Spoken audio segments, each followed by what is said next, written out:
Welcome, everybody, to the Shoot Around with Brittany Jones, Kevin Walker, and Jason Collins right here on Never Had It So Good Sports Radio. It's always good to be with you on a Friday evening. And if you're watching on YouTube, you see we have a special guest tonight, ladies and gentlemen. We have William Atkins. He's an executive chef and the owner of the Braai Experience. So we're going to talk to him this first 30 minutes about what he does and kind of tie it into sports a little bit. But before we even get into that, William, thanks for joining us. How you doing tonight, man?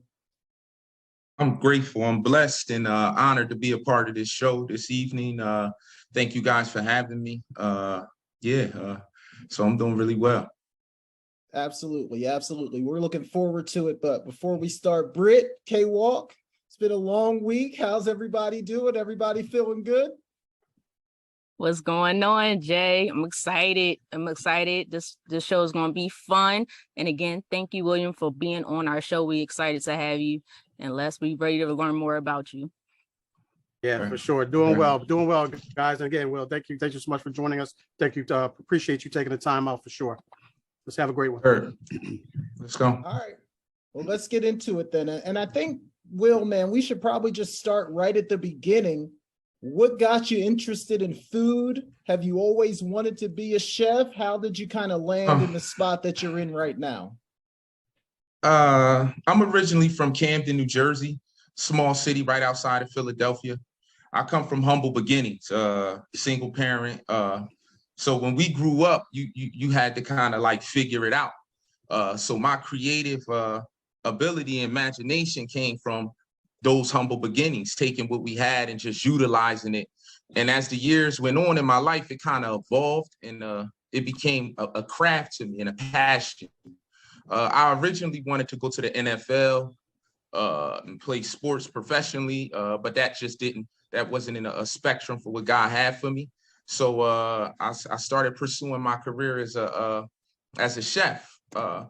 To be honest, it wasn't even in my spectrum to be a chef. I just had a passion for food. I just wanted to cook.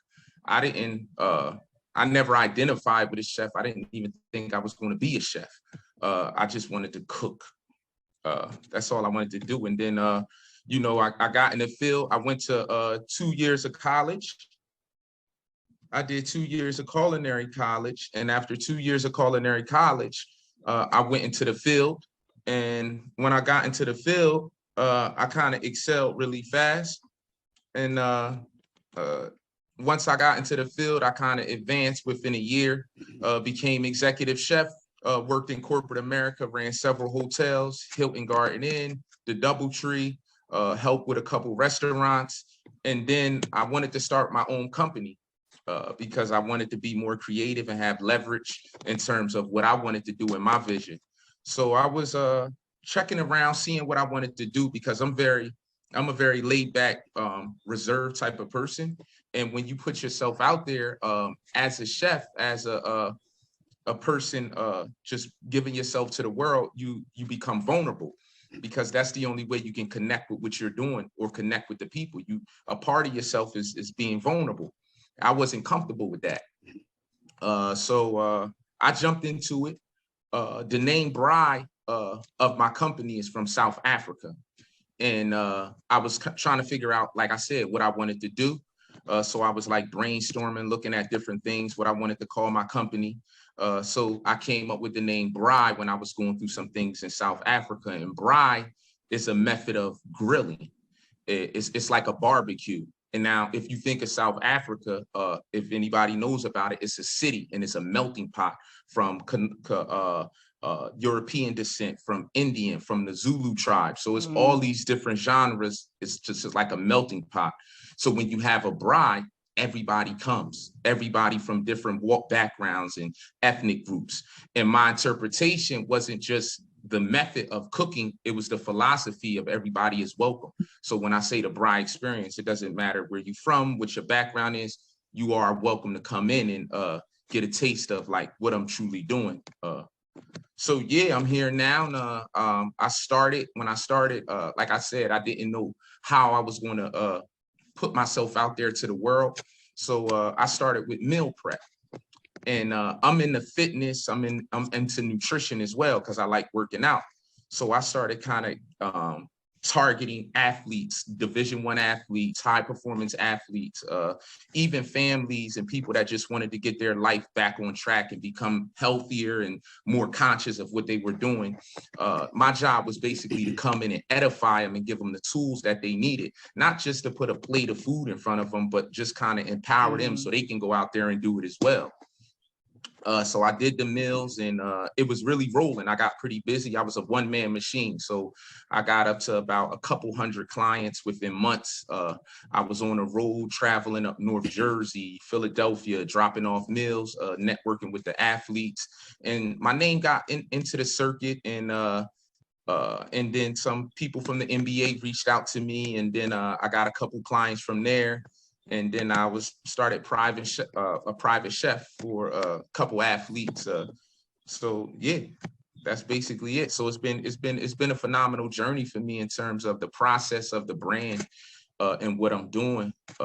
So like I say, if you watch some of my little sound bites, I talk about being more than a chef, and I truly am more than a chef. I'm a teacher. I'm an innovator. I'm a creator. Yeah. So yeah, that's good stuff. And you being from Camden, New Jersey, Kevin and myself are from South Jersey as well, so we know exactly where Camden is. Brittany's obviously from Philadelphia, so we're all kind of from the same area. I love in South Jersey. Right. Yeah. I love how I love the name and how it just welcomes everybody in. That's pretty cool. I was looking at some of the things that you did. I know you have your degree from the Institute, the Art Institute in Philadelphia, but I saw that you also got a certificate from Cornell in plant-based nutrition. What was the thought behind that? Because I'm vegan. I've been vegan about 4.5 years now. And my philosophy in terms of reaching people, first you have to have the information to empower them. And once you have the information, you have to be able to meet people where they at. So me getting the degree, it just kind of added more layers to what I had. And I can edify people, whether you're vegan, pescatarian, and I can give them the tools that they need to kind of build their body on a cellular level. Yeah, and Britt and K-Walk, I'll ask one more of mine, then y'all feel free to jump in and I'll circle back around. I don't want to take up all the time, but you talked about working with some athletes, Will, and listen, I'm not, in terms of food, I am a novice. I'm a pizza and burger guy. So, I'm a novice when it comes to this stuff. But when you talk about working with athletes, is it different, like say for just, a person that wants to come to the Braai Experience, that wants to get your services versus working with an athlete? Do you kind of tailor those meal plans differently, or can you kind of approach it the same way because of the type of food that you're making? Well, my style of cooking is cellular level stuff. It's to build your body on a cellular level. And so it's and this is going to tie into what you asked me. So when I'm cooking, it's all intentional. So if I'm putting something in there, it's doing something for that individual. And each meal is tailored to a specific reason. It can be that time of day, what you need. It can be that it's all tailored. So when I'm talking about athletes, yeah, of course, because you want them to be at a high performance. So you got to understand the functions of the body and what you need to continue to keep that longevity, that endurance, that stamina. Is it a post-game meal? Is it a pre-game meal? And what's the intention on doing that? Same thing with anybody. If they have a chronic illness, hypertension, those meals is geared towards that. So yes, so when you talk about athletes, yeah, it's about maximizing them and getting the best results. So those meals is tied into what we're trying to achieve when they go out there and perform. Would there be any difference? Sorry, y'all, I promise it's the last thing, but he said something that made me think of something else. Good, would there be any difference, like say you're working with a football player versus a basketball player? Do you approach that any differently in terms of the type of meal plan or preparation you might want to put together? Well, see, before I start anything, I'll talk with the team physicians, the nutritionists, and I'll get kind of a graph in terms of what are they looking for? Where are the deficiencies at? Do they need more vitamins? Do they need X, Y, and Z? And then I would look at what position do they play?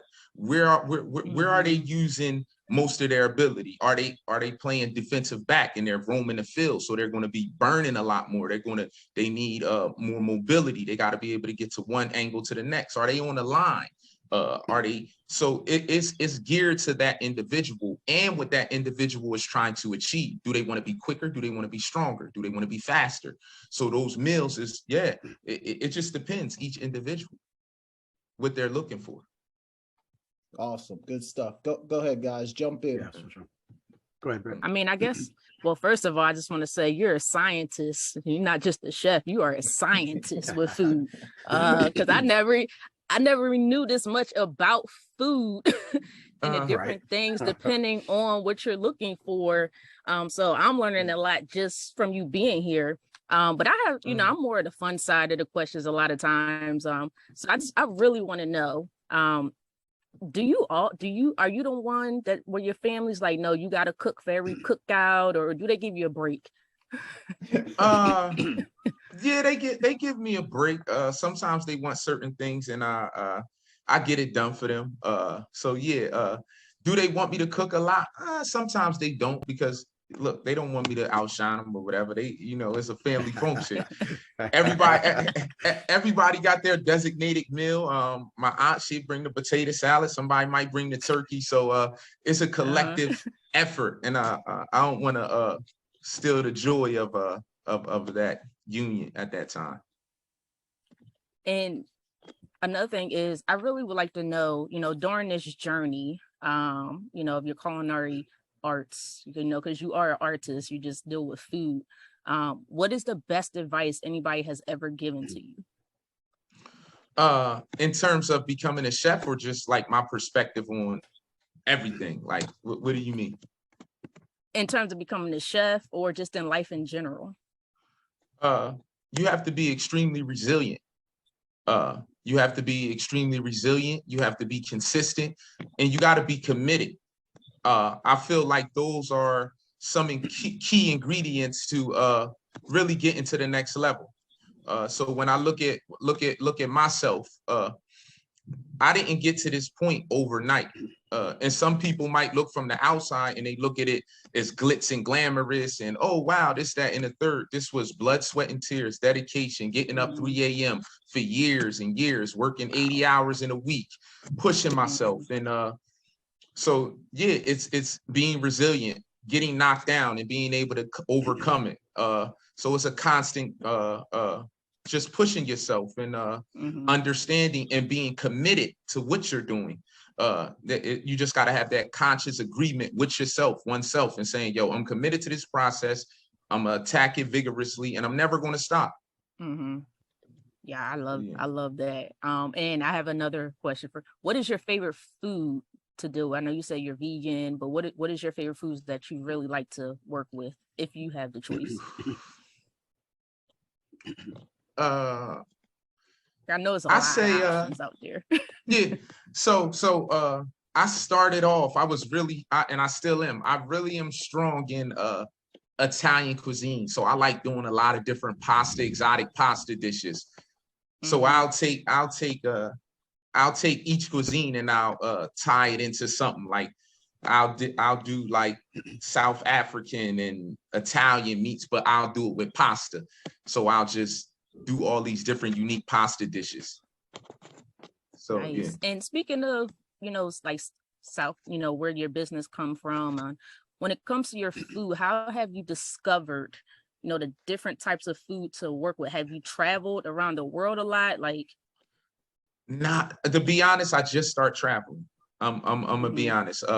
My imagination is like the ocean. So I'm constantly, if I see it, I'm doing it. It didn't like my platform and everything I built came solely from my imagination. It didn't come from me seeing a place or going anywhere. whatever God deposited in me, I let it out. So I've been traveling at this point in my career, but my body of work comes from solely just my imagination.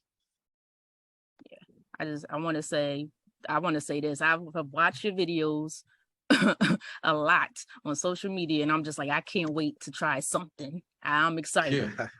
Yeah. Yeah.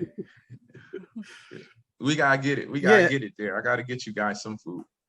For sure, man. I definitely want to try some of that. Now, I don't know if you guys kept looking at me, looking down. I kept, jotting off all the questions that I had because they stole some of my questions, man. So I don't want to sound redundant. They took all the good ones, man. They really did. But nonetheless, I do have one here I think I could squeeze in.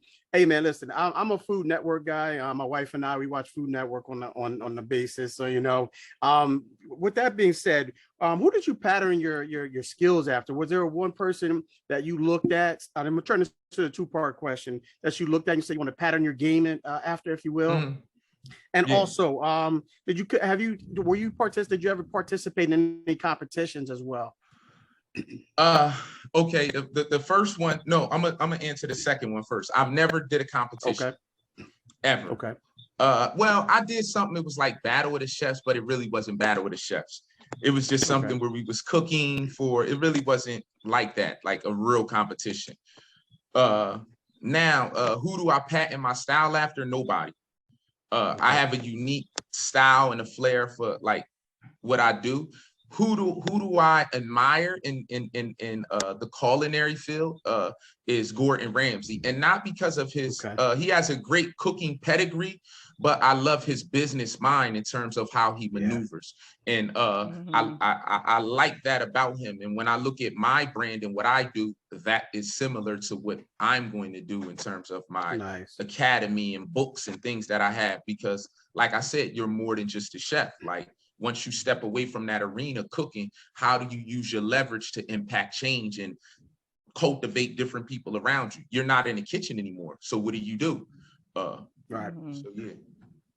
Are you going to be yelling at people like Gordon does, man? Are you going to be getting under their skin and everything like Gordon? Because Gordon gets it in, man.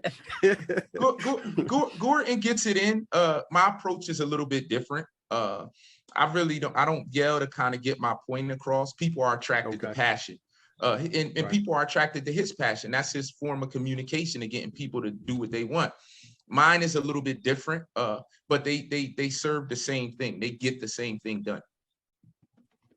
Okay, good stuff, great stuff. Go ahead, Jeff, take it out, leave it back with you. Yeah, and Will, just listening to you, I can tell the creativity. I can hear it in your voice. I can hear it in your passion, just how creative you are. I can sense that you're a visionary, that you're looking forward.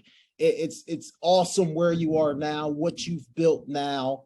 But where do you see this thing going? Like, if you could fast forward 5-10 years, how do you kind of see the Braai Experience as you continue to move forward?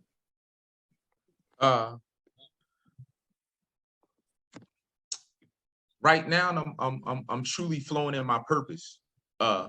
And I'm just letting God kind of take the wheel. Where do I see myself in 5 years from now? I don't know. But where do I see myself 2 years from now? And I probably can tell you that. Building my platform, making more connections, having several books out, in the beginning stages of my academy, empowering people. So some things that you think will be sometimes don't be. It's just not in the books for you. But I don't have an end goal. I have the why I'm doing this. That's the whole thing for me. I know why I'm doing what I'm doing. So that's the gratifying thing in every achievement and every milestone that happens for me.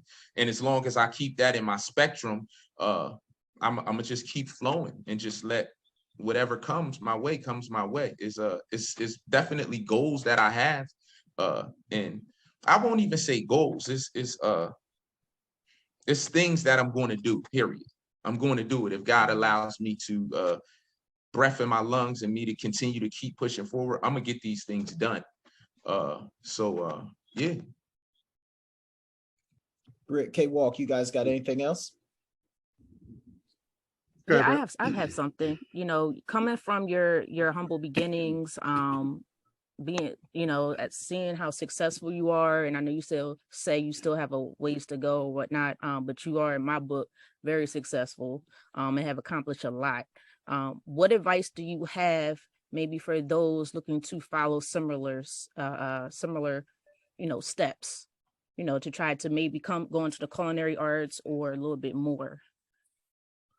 For people that want to get in a similar, in a position and find mentorship, surround yourself around people that is like-minded, that's doing things that you want to do or further than what you are doing. And don't be afraid. Don't be afraid to be you. I feel like a lot of people, they box themselves in and they'll do things that's trendy and do things that what everybody else is doing and don't really do what God deposited inside of them. And I feel like in order to really separate yourself and have longevity and build a solid foundation, you got to be in the blue sea. Everything is calm and it takes time and the soil is groomed properly and it's growing. And you want to be in a place where you can be able to grow into your craft and your passion and not be trendy and doing what everybody else is doing. So if you be fearless, work on being fearless, surrounding yourself around people that's doing like-minded things, and ask a ton of questions. And keep seeking out information, bettering yourself. If it's a degree or a class or anything like that, you keep working on those things. Now, coming to the fearless part, because that's tough. A lot of people, when they looking to accomplish something, start a business, go for a particular goal, a lot of times they are scared. How did you, or fearful? How did you ever experience that? Did you ever get nervous, or did you say, you know what, I'm going head on, this is my only option? Yes, I have. I've had fear. I've had feeling that I wasn't good enough. I was feeling like, nah, this ain't for me. But I've learned how to address it and look it in the face. I've learned how to recognize when it's in the building, and I approach it. That's my philosophy. I don't stray away from it. Whenever I feel as though that it's resident, it's in my way, I approach it. It turns me into a different person. I get aggressive and I'm like, all right, let's go for it. Yeah, that's good stuff, man. And as we get ready to kind of wrap up this first segment, Will, I know there's going to be a lot of people listening, wherever they get their podcast. Obviously, we have a lot of South Jersey, Philadelphia listeners. They're going to say, hey, this is interesting. I want to try this Braai Experience. So for the people that are out there listening and want to find you and want to try this out, just tell people what's the easiest way to kind of connect, and then maybe a little bit on just some of the services you offer. Is it just catering? Can I just come get a plate? Like, talk a little bit about some of the services that you offer. Okay. Currently, because of my schedule, I'm exclusively working with my client right now. But I do service in private chefing events. If you want a private chef, if our schedules align, I also do customized meal plans. I write them out as well as build them as well. I do smaller, intimate catering events. Information. Like if you just need information and you want to need some help on anything, any endeavors. I've also did consulting for restaurants. So if you're a restaurant and you're looking to say, oh, I want to reach out to this chef, I need some ideas in building menus and coming up with creative dishes, I do that as well. So it's a plethora of things that my service provides. Basically anything with food, anything with edifying, I can do. And you can reach me at Instagram, the Braai Experience. That's one word, the Braai Experience. You also can reach me at TikTok, the Braai Experience as well. Also, Facebook, the Braai Experience. YouTube, the Braai Experience. Everything's the same thing. And All right. yeah. Awesome stuff. Go ahead, Britt. That's it. And do you have anything that's coming up, or maybe some things that may be coming out that you're able to tell us for people to look out for? Okay. Currently, I'm working in the finishing parts of my book. I'm going to be soon to be authored. This is going to be my first book. It's a cookbook. And this book is geared to cellular level eating. I feel like not to go off topic, but I want to touch on the book. People, they want to eat better. They just don't know how, or they don't have the information. And it's just more than, and this book basically is going to teach people how to eat, and it's going to teach them intentional eating, like when and why. It's going to answer those questions for you. In the meals, it's going to be 20 recipes, and it's not going to be 100 recipes, but it's going to be 20 recipes where the recipes are interchangeable. You can find your own. You can make it vegan or pescatarian. You can switch up the meats. It's going to have ancient grains and things like that. It's farro, barley, bulgur wheat, real high-end stuff. It's going to be really good. I think it's going to resonate with a lot of people. So yeah, and also I'm currently working on my academy, which is in the making. It's you guys got to stay tuned for that. That's going to be a beautiful thing. I don't want to give too much about that away. And some different documentaries that I'm working on as well, that I don't want to give too much away as well. It's still in the early parts. So yeah, I got a lot to come. And to be honest, you have yet to see my best. Every day I'm always surprising myself, and I'm doing something different, and I'm like, whoa, I had that in me. And so I know that it's some epic things on the horizon. Oh man, you make me feel bad, man. You make me feel bad. I just ordered some wings and fries, man. Now I mean, you make me not want to eat them, man. William, one more question from me. Now, I don't know if you're able to tell us, because like you said, you're not quite finished with the book yet. Are you able to tell us the name of the book, or not yet? So people can look out for it, or is it still in the works? It's More Than a Chef Cookbook. Okay. Yeah. More Than a Chef Cookbook. It's going to be volume 1. I'm going to do several volumes. Also, I got a couple ebooks that I'm going to be, where people like quick recipes where they can log in onto my Instagram or Facebook or TikTok, and you can download the ebook just for simple, quick recipes, healthy, where you could just put them together and get going. Gotcha. Awesome, man. That's great stuff. Ladies and gentlemen, we're going to take a break here. Again, this is William Atkins, the owner and executive chef at the Braai Experience. He's not just into food, guys. He's going to stick around and talk some basketball with us as well right after the break.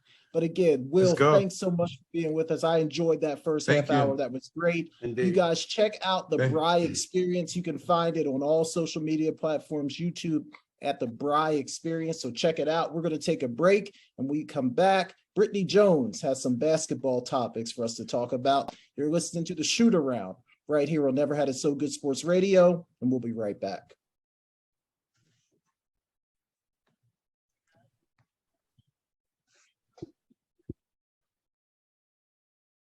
Welcome back to the Shoot Around with myself, Brittany Jones, alongside Jason Collins and Kevin Walker, right here on Never Had It So Good Sports Radio. Again, we have a special guest here, Mr. William, or Chef William Atkins from the Braai Experience. Please go out, get his book when that comes out. Check out his website, Instagram, all social media. It's the Braai Experience. I know I'm excited, and I'm ready to get some food and get some healthy food. How about that? Because I definitely need to learn how to cook much healthier than I do now. But first thing, before we really get into, basketball, William, I got to ask you, because I didn't ask you this in the first half. Who's your favorite basketball team? Do you have a favorite basketball team? 76ers. Let's go. Thank you. Sorry to K-Walk Miami Heat. I'm not surprised. I'm not surprised. Growing up, Camden guy right across the bridge, so I'm not surprised. Let's go. Let's get into it. Let's get into it. All right, guys. Everybody ready to talk some basketball now? Let's talk about it. Let's do it. Let's get into it. Let's talk basketball. All right. So recently, we all know what's going on with Kevin Durant, KD. He asked for a trade request from the Brooklyn Nets. But recently, the legend Shaquille O'Neal came out and he actually criticized KD for making this trade request. He basically stated, and I'm going to simplify, I'm going to say one word: when you put a house together, you should live in it. Do you agree with Shaq? And do you guys think KD is a leader? Jay, I'm gonna come to you on first on this one. All right. So the leader part, I think KD has shown that in terms of being that one guy, he hasn't been great in terms of being able to lead a team. I think he's a good leader. I just don't think he's an exceptional leader. So I think it helps when you have a guy like Steph Curry on your team that can kind of help you with that. But I think he's a good leader, just not a great leader. Now, look, Shaq's quote sounds great, right? If you build a house, you should live in it. And most of the time, I think that's true. But I think KD, when he was building his house, he was counting on Kyrie Irving to be there. He was counting on Ben Simmons to be there, right? KD's in the master bedroom. He thought Kyrie would be down the hall. Maybe Ben was downstairs sleeping on the couch. I don't know, but he thought those guys would be there. So it's hard for me to blame KD for this when those other guys didn't hold up their end of the bargain. KD was the only one out of the three that showed up and played every single night. So I understand what Shaq is saying, but in this situation, I think the circumstances are a little bit different. What about you, K-Walk? Yeah, I love that reference. Ben sleeping on the couch, Jay. He's on the bench, couch. I get the reference. I don't know if you picked it up, but great stuff there. No, I have to agree with Jay, man. I think Shaq is correct. And a lot of points there is that when you're arguably one of the best players of all time, not just in the NBA today, but one of the greatest of all time. Some have him in his top 10, some have him right outside of his top 10. But when you're a guy like that, you have to be able to be considered a leader. And I just don't think a lot of people see KD as a leader. We've seen him, when he was in Oklahoma, the Warriors beat him. Where'd he go? He went right to the Warriors, won a couple of championships there. It's kind of like he's more of a follower than a leader in my eyes. When he goes to Brooklyn, he knew exactly what they were going to do. They were going to collaborate, he and Kyrie. We know that James Harden and Ben Simmons came later, but they had the idea of bringing those two together, and they were thinking like the big three in Miami, not one, not two, not three, things of that nature. But right now, as soon as Kyrie opts in, he wants to trade. And so that's not a leader to me. That's not a leader to me. A leader would be like, listen, Kyrie, you come back, you opt in. Ben, let's do this. We can't call it a run. We can't run it back because we haven't done it to begin with. So listen, let's bring this thing together, see how it works, see how it pans out. If it doesn't pan out, then let's go our separate ways. Let's break up like the 5 heartbeats. But the fact of the matter is, KD has to be that guy. He just doesn't show to me that he has that leader mentality, man. It really doesn't. And especially in that Boston series, it just showed me like, he's not able to adjust. He's not able to make that team better as a leader. So I agree with Shaq for sure. William, do you think KD's a leader, and do you agree with Shaq? I don't agree with Shaq. I don't think KD he's a very good emotional leader from a standpoint of his play. Most of the time, he's the best player on the court.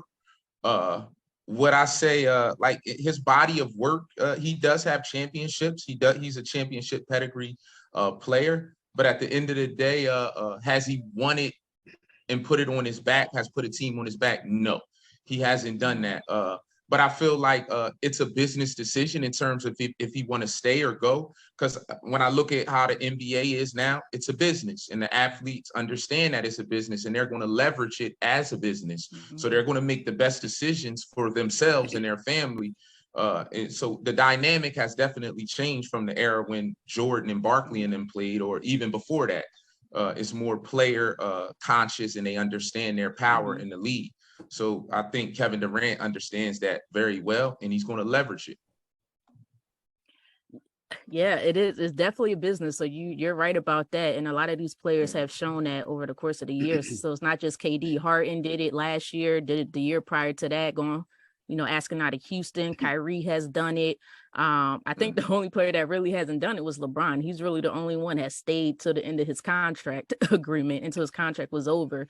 But I think for me, I probably will agree with you, William. I do think he's more of an emotional leader, on court play, that type of leader. But when it comes to locker room leadership, maybe voicing his opinion a little bit more, I think he lacks that a lot. And sometimes that's needed for the chemistry off the court. And I think he tends to be a little bit of a follower. I would have loved to see him prior to when he signed on for the Nets. I would have loved to see him go to the Knicks. But he decided to follow behind Kyrie, which I can't blame him. That was his best friend.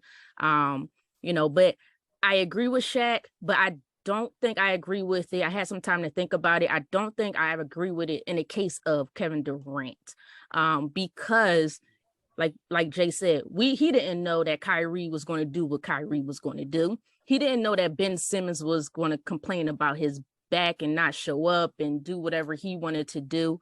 I hope both those guys are healthy now. But let's be real. They really didn't want to play last year at all. So KD, if he wants to leave, I hope he leaves. As a Sixers fan, I'm pretty sure, William, you understand this. You're a Sixers fan along with me. So as a Sixers fan, I don't want him with the Nets because they definitely boosted that roster. And if he stays, we got a good team in Philly, but they got a great team over with the Brooklyn Nets if KD stays. But speaking, guys, of, big time superstars, these contracts, probably the old head of all these guys right now, 38-year-old legend, super future legend, Hall of Famer, LeBron James with the Lakers. He's now eligible to sign a 2-year, $97 million extension with the Lakers. It started yesterday, so I know they started to have some conversations with it. Do you think he will sign prior to the start of the season, or do you think he will wait? K-Walk, I'm coming to you first on this one. I think he's going to wait. I think he really wants to play with Bronny, his son. And I think that he, what LeBron does a great job of is, controlling his contract as far as when he can opt out, when he can opt in, things of that nature. So he does an excellent job of that. I wish KD could follow the school of LeBron James when it comes down to the contract aspect of it. But yeah, I don't think he's going to do it. I really think he really wants to see where Bronny's going to land, if he's going to get drafted, where he's going to go. He wants to play at least 1 year with Bronny, and I totally respect that. So right now he controls where he wants to go right now. So I don't think he's going to opt into that, even though it's a huge contract. But hey, 50 million to a billionaire is, it's nothing. So 50 million a year, I know it's hard to shake it. He can shake a stick at it. Neither one of us on here can. At least I don't think so.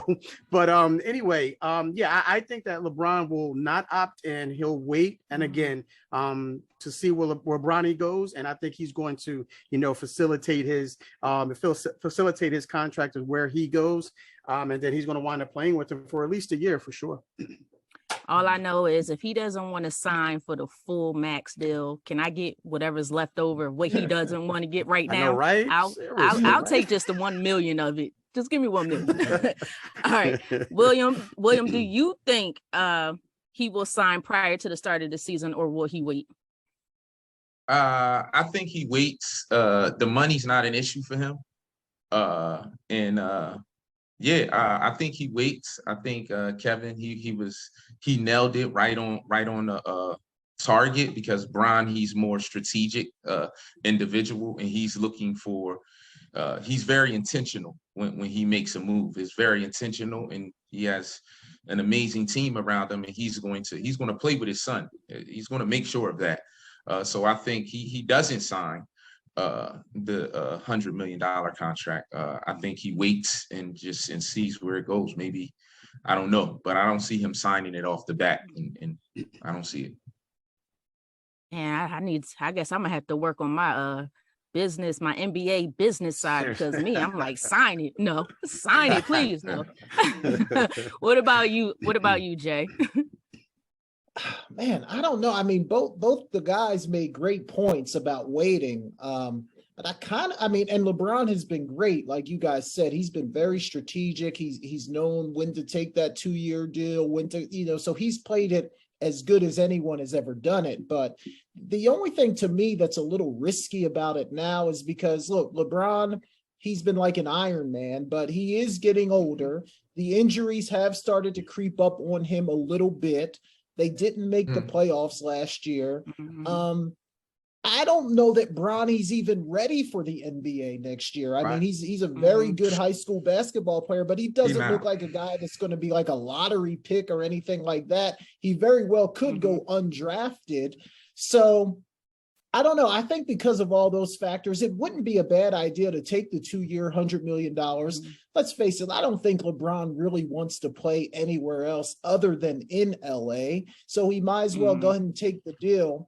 Like I said, I don't think that many teams, at least right now, are going to be beating down the door of Bronny James. So it may take a year or two before he's even ready to play in the NBA. So I feel like LeBron could sign the deal, and then 2 years later, now maybe Bronny is a legitimate prospect to play in the NBA. Now, speaking of Bronny, well, let me get my thoughts on what I think first before we talk about Bronny. I know this is a question I'm just kind of throwing in there. I think he'll sign, but I think he'll sign a 1 year with a player option as that second year, because Bronny's draft class is supposed to be 2024. I think right now they're looking at him, like Jay said, maybe undrafted, second round pick, maybe. And a lot of times that is because, he is talented. I have watched his game. He is a talented guy. But also he does have the LeBron. His dad is LeBron James. That's always going to factor in.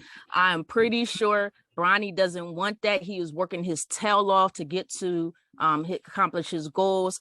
But at the same time, he can't help the fact that, unfortunately, NBA execs and scouts, they're going to look at the fact like, hey, that's his father. He say he's going to go where his son is. So let's think about this. Let's think about this deeply. Yeah. But I want to talk about Bronny just a little bit, because I know, William, I seen your face kind of go, okay, what might have said.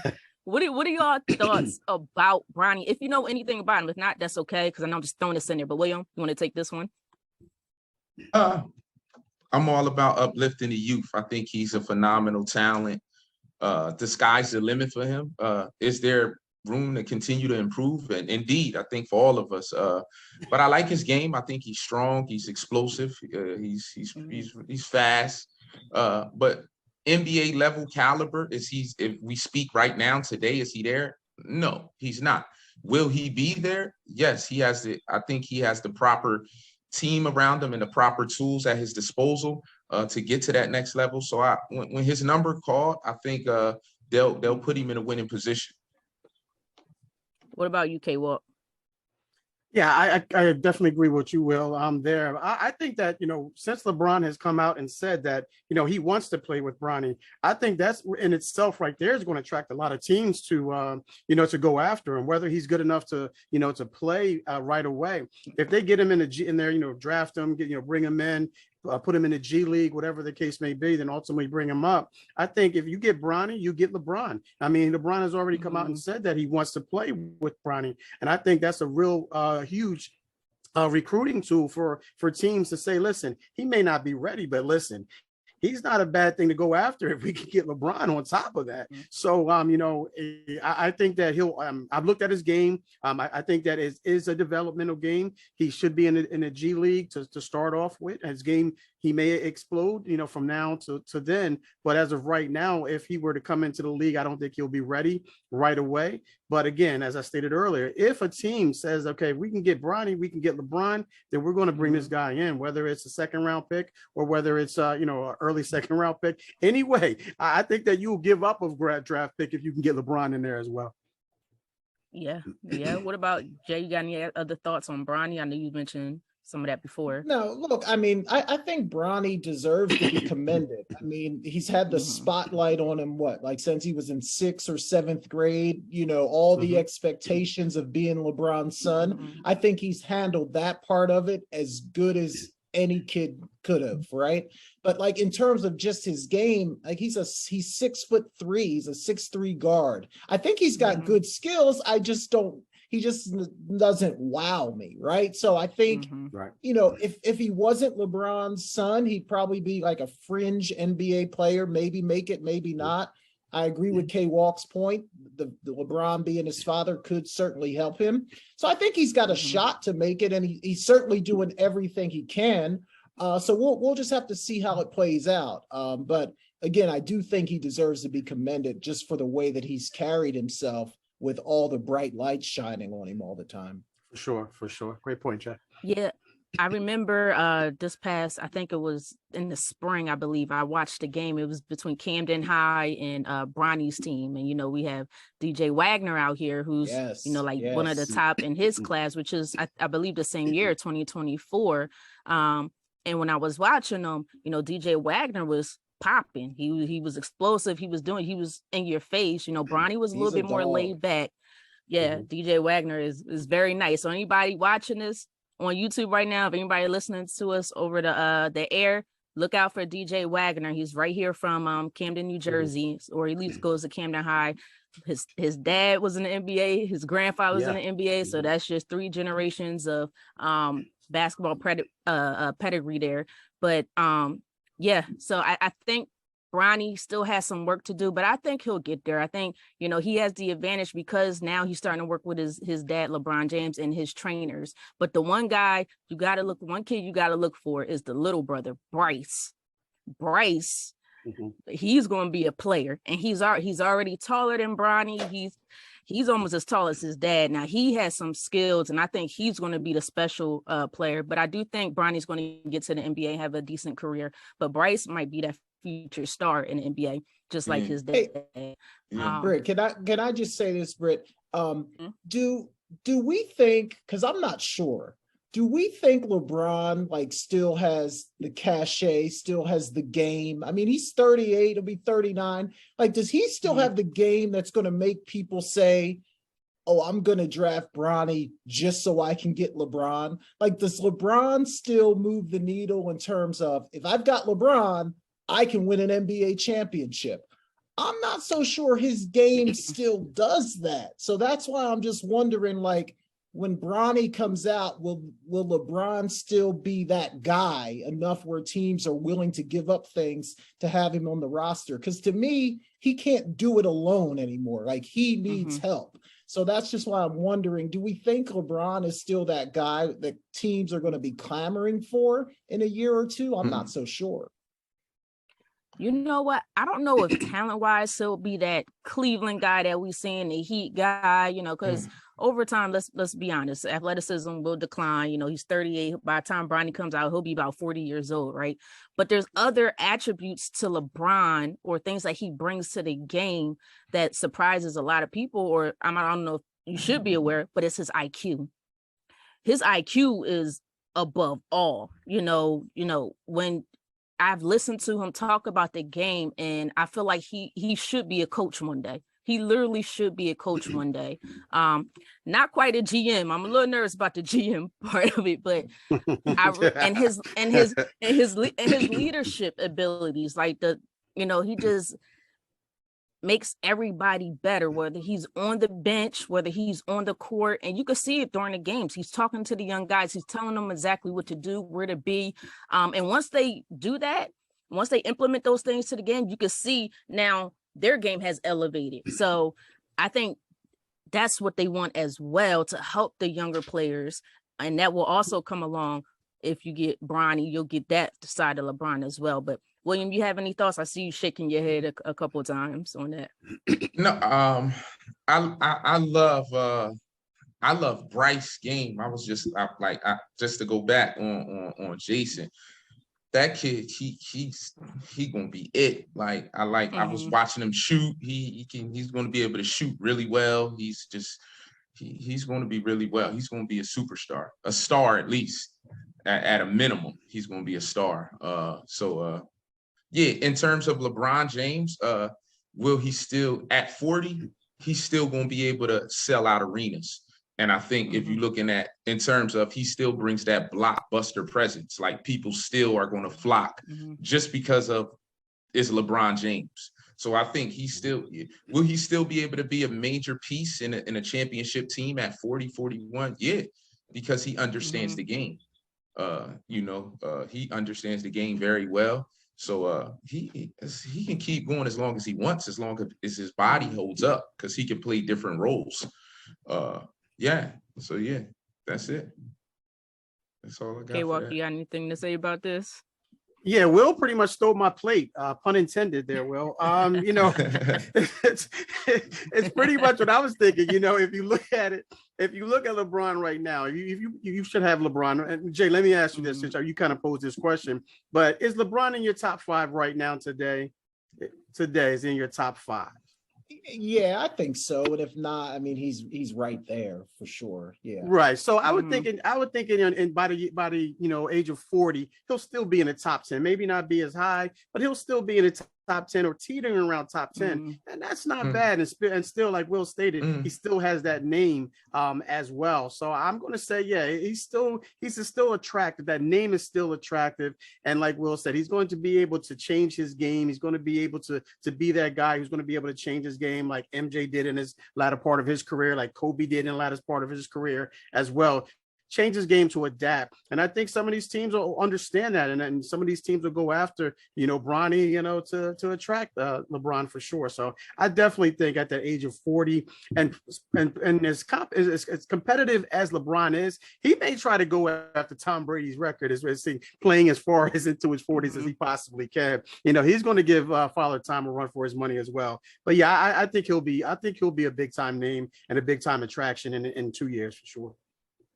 I have to agree with William and K-Walk on this one. That name itself holds so much power, and teams want to be a part of that, especially if it's going to bring them lots and lots of money. That's the big thing. But also, I look at it from this standpoint. If you go to the WNBA, not to switch gears, but switch gears to the WNBA real fast, look at Diana Taurasi. She's 40 years old now, dropping 30.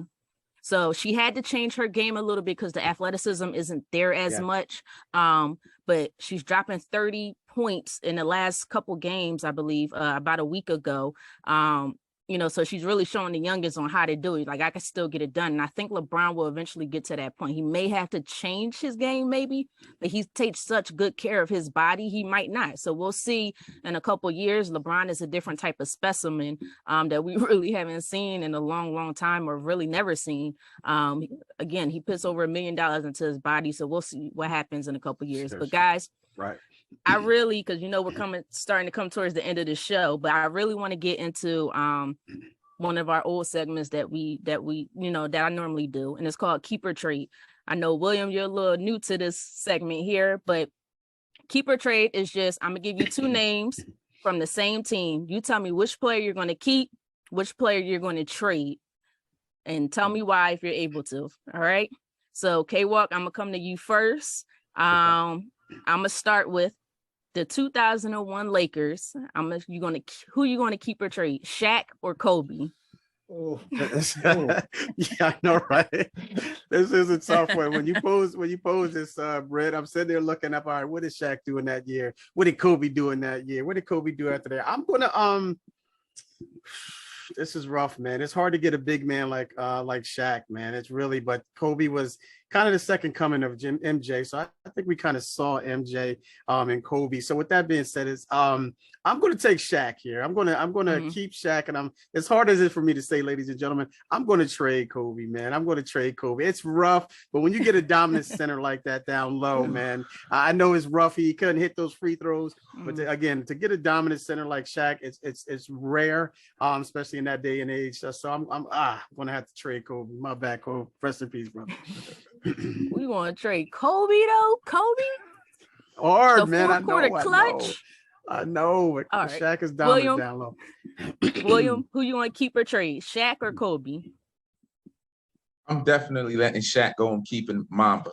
And the reason why I'm keeping Mamba, I'm going to say reason why I'm keeping Mamba, because he had many layers into his game, and it continued to evolve as his career went on. I think he brought more to the game as he elevated and got older. Shaq declined really fast because of his health. He didn't take care of his body. And I think Kobe was more of a killer mentally. He's going to take your heart out every single game. Shaq just imposed his will because he was big and he was powerful. But Kobe had the mental edge. So I'm going with Kobe.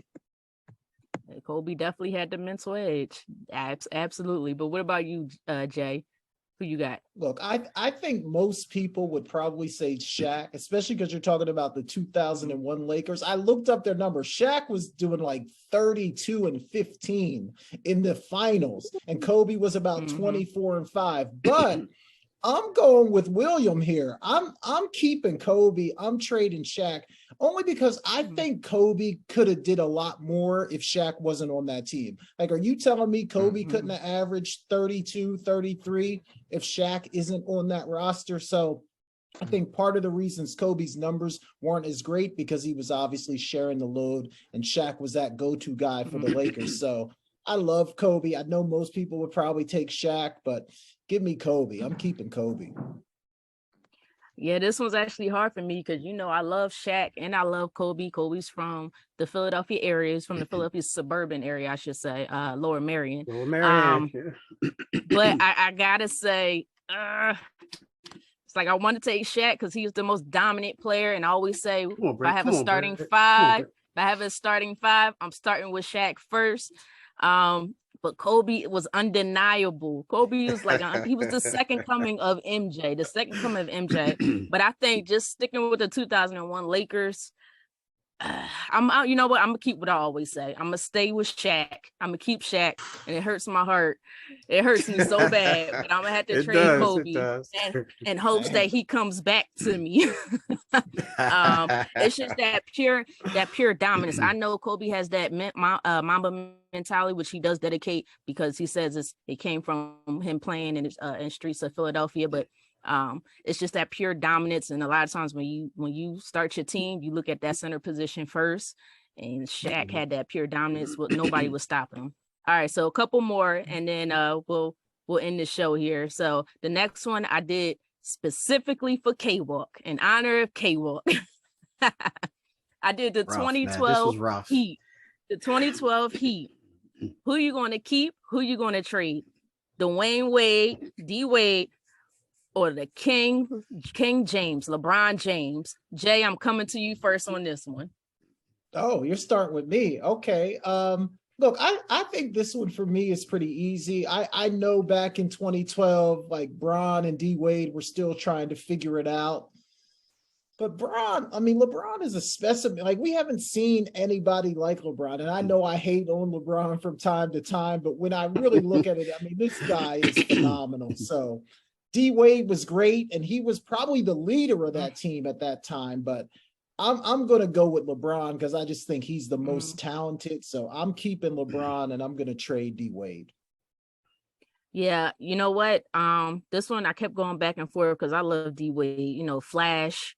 His moves is ridiculous, but I got to stick with LeBron James as well. I have to keep LeBron and trade D Wade only because the way LeBron elevates everyone else's game around him. Every team he has gone to, they could be horrible the year prior to getting him, but the year they get him, next thing you know, somehow they end up in the championships or at least the conference finals, and that fast. But William, who you got? Who you going to keep or trade? LeBron or D Wade? Both of them are great in their own right. D Wade, phenomenal. But at the end of the day, like King James, I feel like that's for basketball savants, anybody, Bron just brings more to the table in terms of he just brings more to the table. He's going to get you more.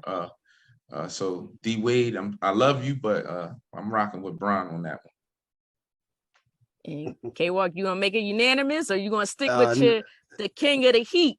Dwade, the Nah, Flash. Who you I'm got? going to go against the grain here, man. I'm going to go against the grain, and I'm going to take D Wade here. I think the reason why I'm taking D Wade in 2012 is because LeBron did not have. We talked about the Mamba mentality, that killer mentality.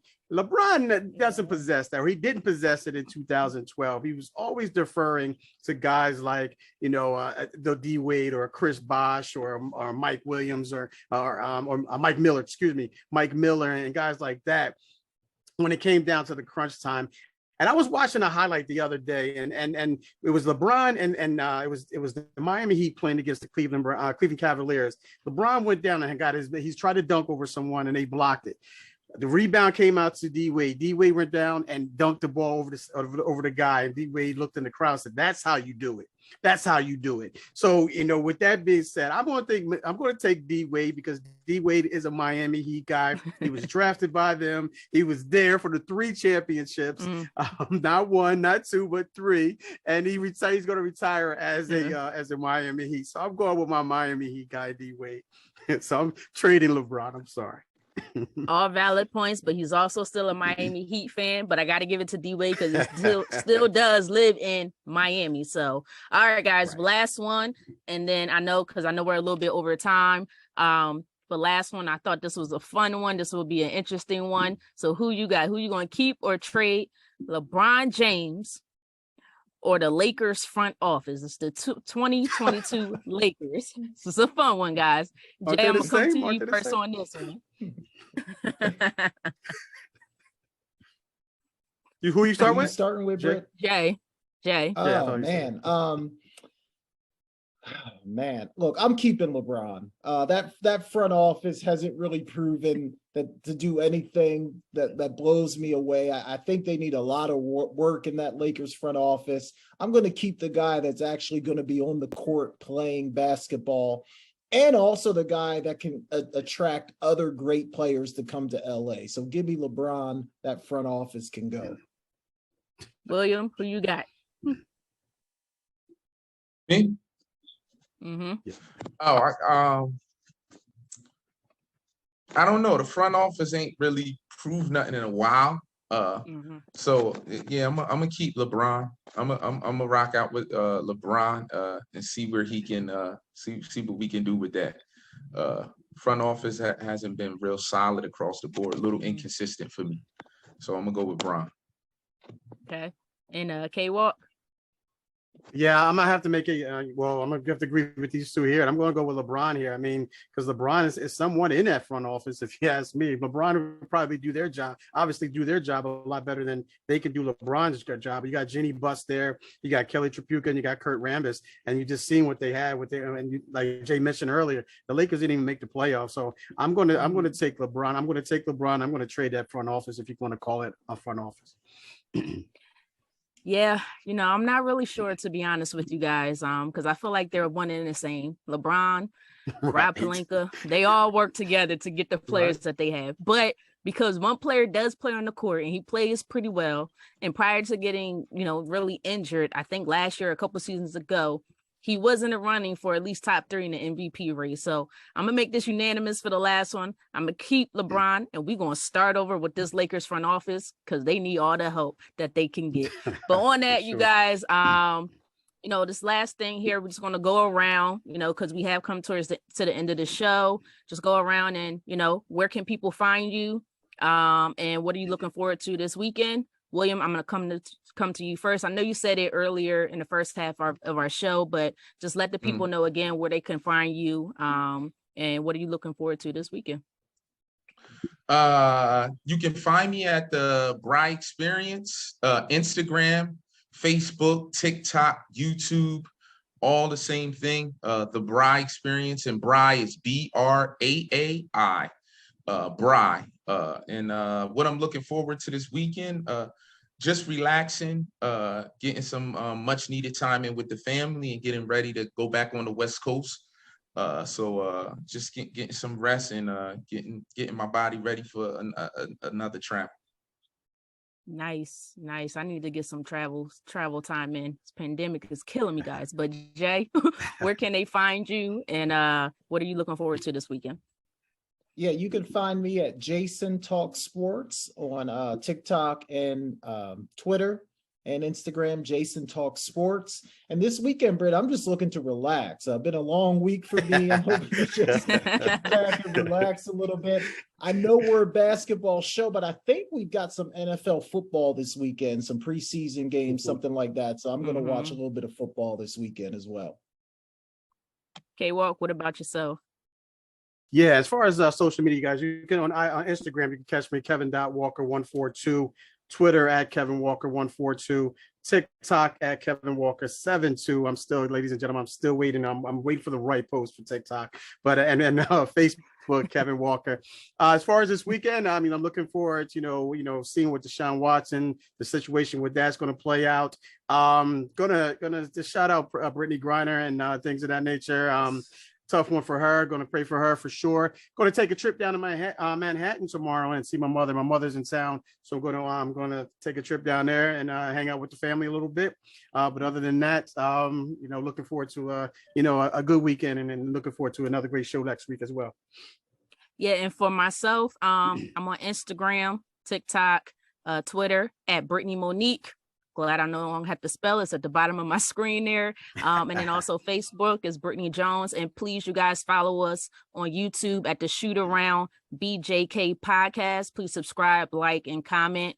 And then again, I want to thank William Atkins, Mr. William Atkins, yes, Chef William Atkins. I know you're more than just a chef, but thank you for coming on to our show and tell us more about who you are and what you do. And trust me, I'm looking forward to eating some of your food. And just again, for those who are listening, for those who are watching us on YouTube, go to the braaiexperience.com and experience his creativity and his culinary arts, because it is well worth it. But I'm going to take a book out of K-Walk's page. I don't really have a quote, but this is my saying: please spread love always, and do me a favor with everything that's going on in the media, politics, so forth. I will always say, understand one another. Be willing to understand and respect people's choices. You may not always agree with them, but at least respect them and continue to love that person. All right. But yes, you guys are listening to, thank you for listening to the Shoot Around with myself, Brittany Jones, alongside Jason Collins and Kevin Walker, right here on Never Had It So Good Sports Radio. Thank you. Have a good night and a great weekend. Thank you.